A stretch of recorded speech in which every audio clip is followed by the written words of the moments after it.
सिंध हुकूमत की जानिब से डबल सीटर रिक्शा पर पाबंदी आए। बेरोजगार रिक्शा ड्राइवरों के घरों में भूख नाचने लगी। रिक्शा ड्राइवर रोज कार चला रहा मुतासिर है। मिनी इंडस्ट्री को आपने हिट कर दिया। उनका एहतसाब करो जिन्होंने इस गाड़ी के बनाने की इजाजत दी। चौथा दिन आज चल रहा हम भूख हड़ताल पे बैठे हुए। सिंध हुकूमत की जानिब से डबल सीटर रिक्शा पर पाबंदी आयद की गई। पाबंदी आयद करने के बाद जो कि बसेस के किरायों में इजाफा भी किया गया। साथ साथ यहाँ पर जो रिक्शा ड्राइवर हैं उनके एहतजाज जारी है। हुकूमत से मुतालबा है कि हमें लाइसेंस सब चीज़ें मुहैया करके हमें एक टैक्स पेयर करके हमें रोड पर आने दिया जाए और रोज़गार करने दिया जाए। मेरे साथ इस वक्त मौजूद है रिक्शा ड्राइवर यहाँ पर एहतजाज के लिए प्रेस क्लब के बाहर मौजूद हैं। एहतजाज अपना रिकॉर्ड करवा रहे हैं। हम उनसे बात करते हैं कि आखिरकार वजह क्या है कि रिक्शों पर जो पाबंदी लगाई है। Government of Sindh Karachi commissioner ना उन्होंने जो नोटिफिकेशन किया है उसमें ना उन्होंने कोई पॉलिसी का वजह किया है कि वो किस पॉलिसी के तहत इन गाड़ियों को बैन कर रहे हैं, क्या रीजंस हैं। एक दरखास्त गुजार की शिकायत को उन्होंने एंटरटेन किया और उस पर दफ़ा 144 का निफाज कर दिया। दफ़ा 144 का निफाज करना था तो स्टेक होल्डर हम मौजूद हैं। हम केस हमारे सिंध हाई कोर्ट में केसेस हैं, मेरे केसेस हैं। स्टेक होल्डर को बैठाते कुछ जो भी इश्यूज थे, जो वायलेशन थी, हम जैसे मैंने आपको बताया कि गाड़ी जो है इलीगल नहीं है, टैक्स पेयर है ना। टैक्स पेयर है। हम जो है ये गाड़ी जब खरीदते हैं ना तो 70,000 समथिंग 71,000 रुपए जो है सेल टैक्स देते हैं, ठीक है, और प्रोविजनल टैक्स अलग होता है। तो गाड़ी जो है कानून के मुताबिक है, इसको सेल टैक्स भी दे रहे हैं, प्रोविजनल टैक्स भी दे रहे हैं। अब कराची कमिश्नर ने मजीद 20 शाहराहों पर बैन कर दिया है।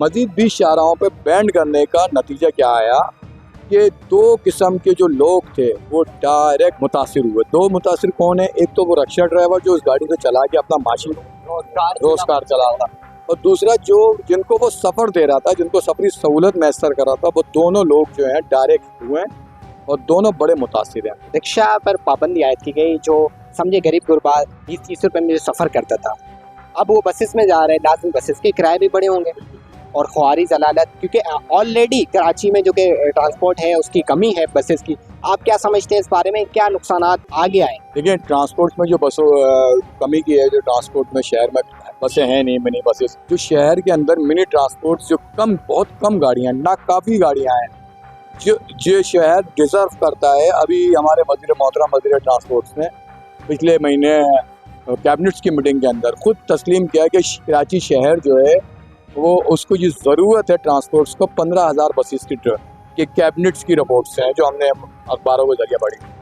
और अगर हम मिनी ट्रांसपोर्ट्स या गवर्नमेंट के प्रोजेक्ट देखते हैं तो उन फिगर्स के हिसाब से ये 2% में भी नहीं आएंगे ना, और बढ़ाएंगे क्योंकि मेंटेनेंस बहुत ज़्यादा है गाड़ियों के अंदर और गाड़ियाँ ओवरलोड हैं। अब आप जाके देखें कि गाड़ियाँ जो आपको बसेस नज़र आएंगी उनकी छतें भी लोड हैं, गेट भी झूल रहे हैं। इन अब लेडीज़ जो है ना वो खुद गेटों पर खड़ी है क्योंकि ट्रांसपोर्ट थी नहीं। अब किराए का भी एक इशू अलग है, लेकिन सेफ्टी का सबसे बड़ा मसला है। सेफ एंड सिक्योर नहीं रह गया पैसेंजर जो है वो छतों पे बैठा हुआ है। हम जो सर्विस दे रहे थे उसमें रिक्शे के अंदर सेफ एंड सिक्योर पैसेंजर बैठा हुआ था। गवर्नमेंट की जानिब से तो यही कहा गया ना कि जब रिक्शा चंगी सेफ नहीं, आप दोनों साइड यूज़ करते थे।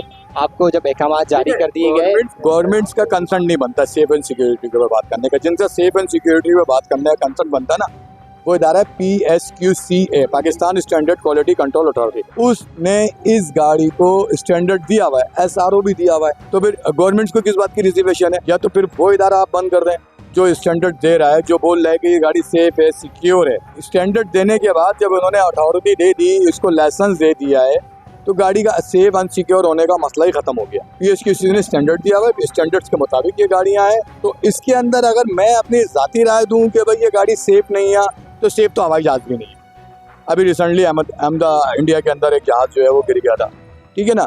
तो अगर ऐसे हादसात को अगर आप देखें तो फिर क्या हम जहाज को बंद कर देंगे? हम बोल रहे हैं कि हमारी तो गलती, हम मानेंगे। हम बदमाश नहीं है, हम मजदूर हैं। हम भिखारी नहीं है, हम मजदूर हैं।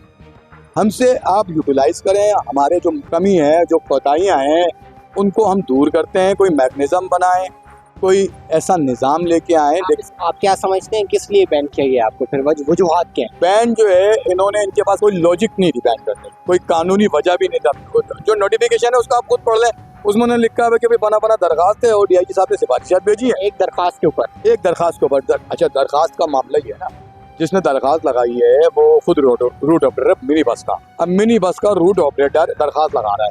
आप क्या समझते हैं, क्या फिगर है आपके पास, रेशो क्या है कि ये जो रोजगार आपका बंद हुआ है रिक्शा का, कितने लोग बेरोजगार हुए हैं, चूल्हा बंद हुआ है, एक नहीं हजारों खानदानों का हुआ है। वैसे आप इस बारे में क्या फिक्र है आपके पास? डीआईजी साहब ने बोला कि अभी कराची शहर में 36,000 रक्शे चल रहे हैं। अब 36,000 एक रक्शे ड्राइवर के पीछे आप 2 आदमी रखें, बच्चों को तो छोड़ ही दें, गिनते ही नहीं आप। 2 आदमी रखें तो 36 को मल्टीप्लाई कर दें।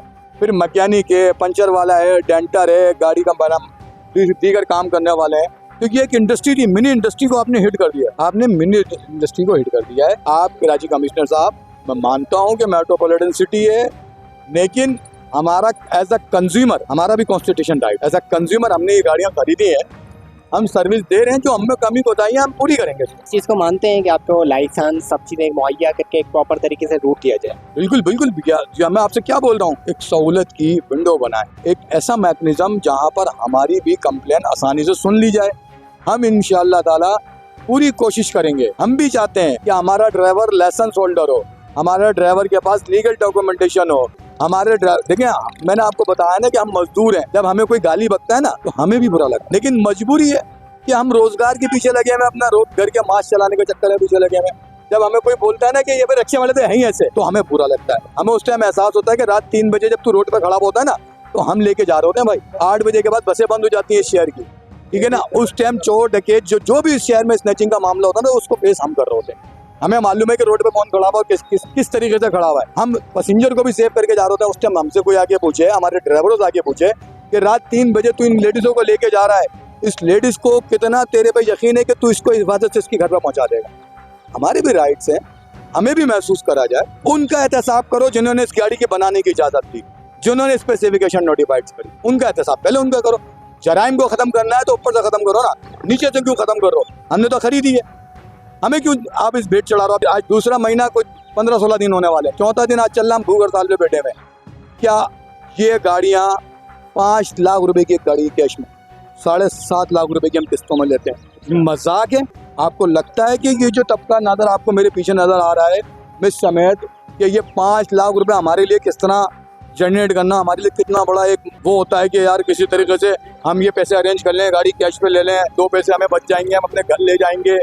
ये कोई मजाक नहीं है, ये किसी कमरे में बैठ के नहीं सोच रहे हम। अभी यहाँ पे आप 1 घंटे में खड़े हुए ना, तो आपको पसीने गर्मी पता चल रही है। जब गाड़ी की सीट पे आप बैठते हैं ना, इंजन सीट के ऊपर, तो हमें पता चलता है गाड़ी की तपिश क्या है। ये पाँव जो ना, ये जल के काले हो जाते हैं।